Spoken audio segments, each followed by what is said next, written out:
बड़ी खबर आपको बता दें, अरविंद केजरीवाल को कोर्ट से झटका लगा है। दिल्ली के कोर्ट से केजरीवाल को झटका। 17 फरवरी तक कोर्ट में पेश होने का आदेश जारी किया है कोर्ट ने। ईडी ने राउज एवेन्यू कोर्ट में याचिका दाखिल की थी। 5 समन जारी होने के बाद भी अरविंद केजरीवाल पेश नहीं हो रहे थे, जिसके बाद ईडी ने कोर्ट का दरवाजा खटखटाया और आज कोर्ट से झटका दिल्ली के मुख्यमंत्री अरविंद केजरीवाल को लगा है और कोर्ट ने पेश होने के लिए कहा है। 17 फरवरी तक कोर्ट में पेश होने का आदेश जारी किया गया है कोर्ट की तरफ से। तो राउज एवेन्यू कोर्ट में ये याचिका जो ईडी की तरफ से दाखिल की गई थी, बार बार समन पेश किया जा रहा था, लेकिन उस समन को अनदेखा कर रहे थे अरविंद केजरीवाल और पेश नहीं हो रहे थे, जिसके बाद ईडी को कोर्ट जाना पड़ा। और कोर्ट में ये मामला जब सुना गया तो कोर्ट ने सीधे सीधे अरविंद केजरीवाल को झटका देते हुए ये कहा है कि पेश होना होगा। 17 फरवरी तक कोर्ट में पेश होने का आदेश अरविंद केजरीवाल को। तो बड़ी खबर इस वक्त की, अरविंद केजरीवाल जो समन को लगातार खारिज कर रहे थे, अनदेखा कर रहे थे, 5 समन ईडी की तरफ से उन्हें जारी किए जा चुके हैं, लेकिन ना तो उसका जवाब दिया जा रहा था और ना ही वो पेश हो रहे थे, जिसके बाद अब 17 फरवरी को केजरीवाल पेश हो कोर्ट में, ये कोर्ट की तरफ से कहा गया है।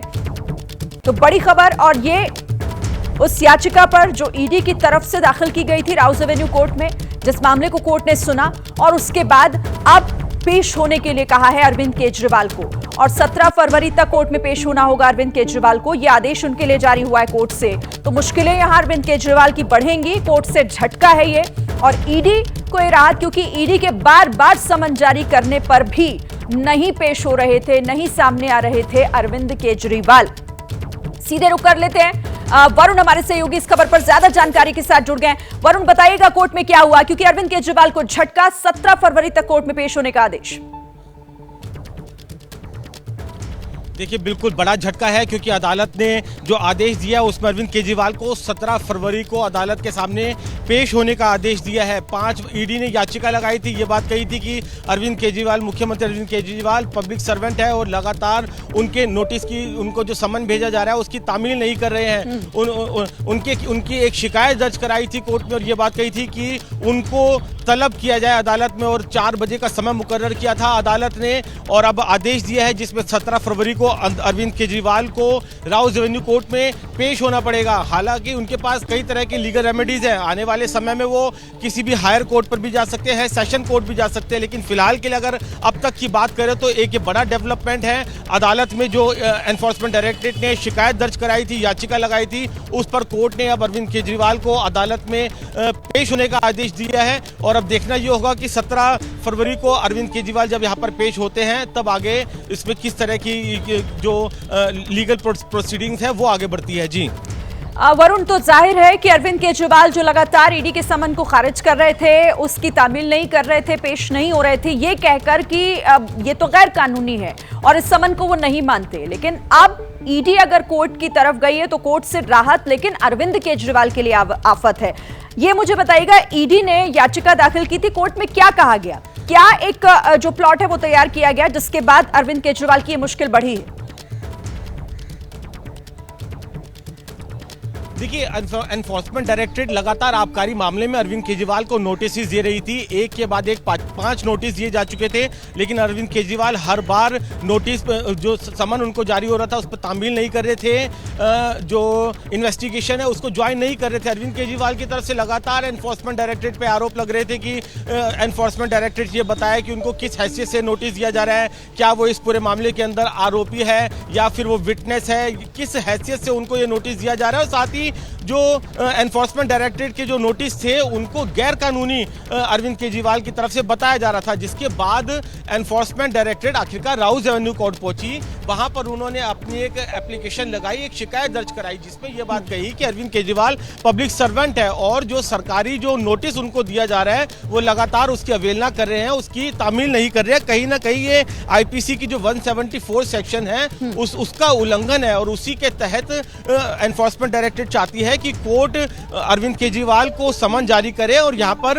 अदालत के अंदर पेश होने का आदेश दे, जिसके बाद आज इस पूरे मामले पर कोर्ट में सुनवाई जरूर हुई। अदालत ने जो एनफोर्समेंट डायरेक्टरेट की तरफ से वकील थे वो वीडियो कॉन्फ्रेंसिंग से पेश हुए थे, उनसे ये भी कहा कि वो इसमें कुछ दलीलें रखना चाहते हैं, लेकिन उन्होंने कोई भी दलील रखने से इनकार कर दिया था, जिसके बाद 4 बजे का समय दिया था और अब 4 बजते ही अदालत ने अपना आदेश दिया और अब कोर्ट में पेश होने के आदेश सीधे सीधे अरविंद केजरीवाल को कोर्ट की तरफ से 17 फरवरी तक का टाइम मिला। वरुण आप रहिए, आशीष आपके पास आते हैं न्यूज रूम से। आशीष, हमारे संवाददाता जुड़े हुए हैं। अब इस मामले में अरविंद केजरीवाल की मुश्किलें बढ़ेंगी या अभी भी कोई रास्ता बचा हुआ है? समन तो वो खारिज करते रहे, लेकिन 17 फरवरी की तारीख को यहां नकार पाएंगे क्या?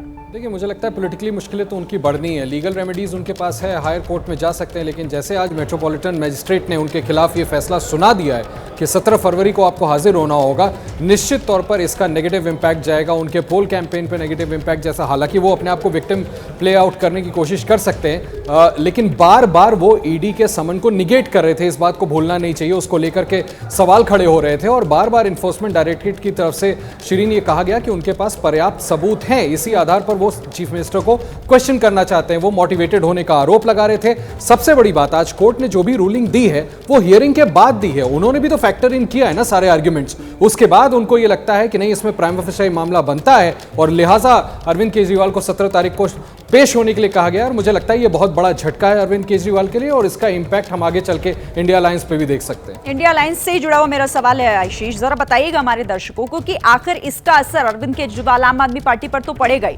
लेकिन उस गठबंधन पर किस तरीके से पड़ेगा जो गठबंधन यहां बीजेपी को चैलेंज कर रहा है और अब तो चूंकि हम चुनाव की दहलीज पर भी खड़े हैं। देखिए, पहले ही नीतीश कुमार इंडिया अलायंस से अलग हट चुके हैं, ममता बनर्जी ने साथ जाने से इनकार कर दिया है, जयंत चौधरी अगले 1 या 2 दिनों में संभव है, इस बात की प्रबल संभावना है शिरीन कि वो बीजेपी के साथ चले जाएंगे।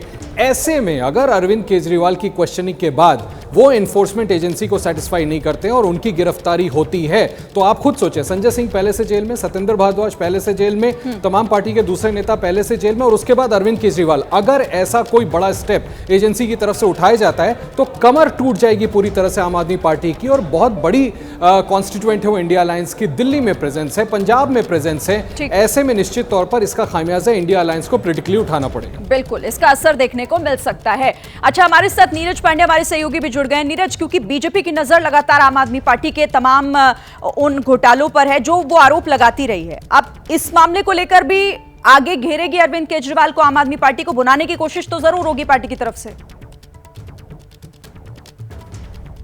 देखिए, निश्चित रूप में लोकसभा चुनाव है, लोकसभा चुनाव से पहले भारतीय जनता पार्टी ऐसा कोई मौका नहीं छोड़ेगी जिसमें अरविंद केजरीवाल को घेरा जा सके। इस मामले में पहले ही भारतीय जनता पार्टी लगातार अपने पार्टी के मंचों से उनके सांसद, उनके मंत्री इस बात को रखते रहे हैं कि भारतीय आम आदमी पार्टी लगातार तमाम घोटाले और तमाम ऐसे कृत्य कर रही है जिसमें कि एजेंसियों को जांच करने का मौका मिल रहा है, एजेंसियां लगातार जांच कर रही हैं, नोटिस दे रहे हैं, लेकिन अरविंद केजरीवाल ना तो संवैधानिक संस्थाओं को मानते हैं, ना ही जांच एजेंसियों को मानते हैं। ऐसा आरोप लगाती रही भारतीय जनता पार्टी। तो भाजपा को जब भी मौका मिलेगा, और ये कोई पहला मौका नहीं है, इससे पहले भी जब मौके मिले भारतीय जनता पार्टी ने घेरने का कोई कोर कसर नहीं छोड़ा। और अब जब कोर्ट ने भी कह दिया है कि आम आदमी पार्टी के नेता अरविंद केजरीवाल को पेश होना चाहिए, कोर्ट के समक्ष जाना चाहिए, तो ऐसे में भाजपा को और एक मौका मिल गया। और निश्चित रूप में अभी आप देखेंगे थोड़ी देर में भाजपा के नेताओं के बयान आने शुरू हो जाएंगे और अरविंद केजरीवाल पर जितना प्रहार कर सकते हैं करें, क्योंकि दिल्ली हो चाहे पंजाब हो, मेन अपोनेंट इस समय आम आदमी पार्टी है और भारतीय जनता पार्टी लोकसभा चुनाव से पहले उनको किसी भी मौका छोड़ नहीं रही है आम आदमी पार्टी को घेरने के लिए, और उनके लिए तो ये भी एक मौका ही है।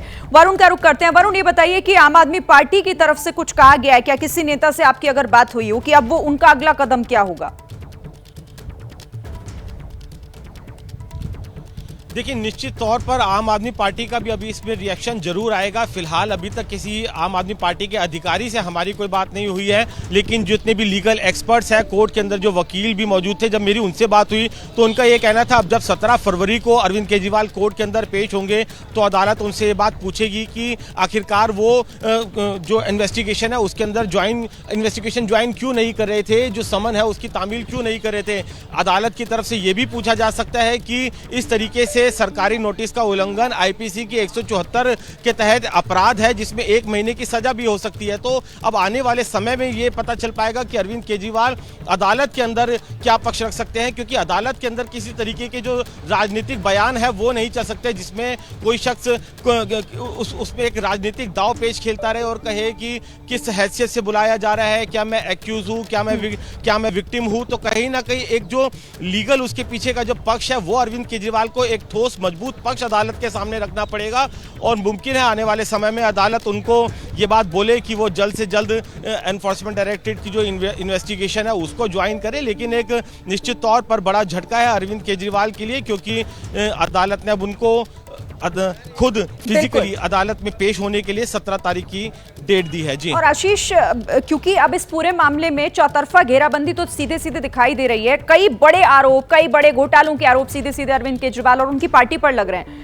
फंस गए अरविंद केजरीवाल, निकलना उनका फिलहाल तो मुश्किल लग रहा है। देखिए, एक दिन पहले जब ईडी के रेड्स हुए, अरविंद केजरीवाल ने शिरीन कल क्या ट्वीट किया, उन्होंने किया कि मेरे पीए के घर पे रेड्स हुई, वहां कुछ भी नहीं मिला, खाली हाथ जाना पड़ा। संजय सिंह के यहाँ रेड हुई, कुछ भी नहीं मिला, खाली हाथ जाना पड़ा। इस तरह के वो लगातार आरोप लगाते रहे। और मैंने जैसे आपसे पहले कहा कि जब कोर्ट में इसकी आर्ग्यूमेंट्स हुई, हियरिंग हुई, दोनों पक्षों को सुना गया और उसके बाद प्राइमा फेसाई जज को ये लगा कि नहीं, इनको हाजिर होने की जरूरत है, आखिर ईडी के समन्स को अवॉइड क्यों कर रहे हैं। देखिए, आगे चल के लीगल रेमेडीज में अगर ये मामला पलट जाता, अगर अरविंद केजरीवाल के आर्ग्यूमेंट में कोई दम मिलता है और हायर कोर्ट इनको रिलीफ दे देती है, तो हो सकता है कि फिर उतना नुकसान ना हो। लेकिन निश्चित तौर पर अभी जिस तरह प्राइमा फेसाई दिख रहा है, और बिल्कुल ठीक नीरज आपसे जिक्र कर रहे थे कि अब बीजेपी जो प्रिंसिपल लीडिंग पार्टी है और इनके अगेंस्ट जो पार्टी है, वो निश्चित तौर पर ये केस बनाने की पुरजोर कोशिश करेगी। देखिए, प्रधानमंत्री मोदी पहले ही शिरीन लगातार भ्रष्टाचारियों का समूह कहते हैं, अब एक और मौका मिल जाएगा बड़ी कॉन्स्टिट्यूएंट को सीधे करप्शन चार्जेस पे अटैक करने के लिए। जाहिर है बड़ा मौका है और इसे भुनाने में पीछे नहीं रहेगी बीजेपी। अच्छा, निपुण सहगल भी हमारे साथ जुड़ गए हैं, कोर्ट के मामलों में लगातार उनकी नजर रहती है। निपुण, अब ये बताइए, 17 फरवरी की तारीख दे दी गई है, कोर्ट में पेश होना होगा, पेश होते हैं नहीं होते, आगे की क्या प्रक्रिया होगी? देखिए, 17 फरवरी को जहां तक मैं समझता हूं उनको पेश होना पड़ेगा, क्योंकि ये समन कोर्ट का है, ये किसी एजेंसी का नहीं है जिसको बार बार राजनीतिक और तमाम बातें कह के जिस तरह से अरविंद केजरीवाल टाल रहे थे। लेकिन ये बात भी समझना जरूरी है कि कोई जांच एजेंसी अगर आपको समन करके बुलाती है तो एक नागरिक होने के नाते, जिम्मेदार नागरिक होने के नाते आपका कर्तव्य है कि आप वहां जाएं। जब आप नहीं जाते हैं और एजेंसी जाकर कोर्ट को बताती है, जैसा इस मामले में हुआ, तो कोर्ट ने प्राइमरी बातों को देखा कि 5 बार बुलाया गया लेकिन वो अलग अलग कारणों से नहीं आ रहे हैं। अब उनको कोर्ट ने बुलाया है, उनको जाना पड़ेगा और कोर्ट को एक्सप्लेन करना पड़ेगा कि आखिर ईडी के बुलाने पे वो क्यों नहीं जा रहे हैं। उनका जवाब मैं नहीं समझता कि इतना संतोषजनक जवाब दे पाएंगे कि कोर्ट बोले कि हाँ, अब आपको जाने की जरूरत नहीं है, हम संतुष्ट हो गए। कोर्ट उनको यह भी बताएगा कि आईपीसी की धारा 174 के तहत अगर पुलिस या कोई भी जांच एजेंसी आपको समन करके बुलाती है और आप नहीं जाते हैं तो वो 1 महीने तक का दंडनीय अपराध है। वो ऐसा नहीं है कि आप उसको खिलवाड़ की तरह ले। इन तमाम बातों के बाद जब केजरीवाल के जवाब के बाद कोर्ट एक तारीख दे सकती है कि आप इस तारीख को ईडी के सामने पेश हों। बिल्कुल, यानी निपुण आप ये कह रहे हैं कि अब ये कोई ईडी का समन नहीं है, कोर्ट का समन है और इससे बच नहीं सकते हैं अरविंद केजरीवाल।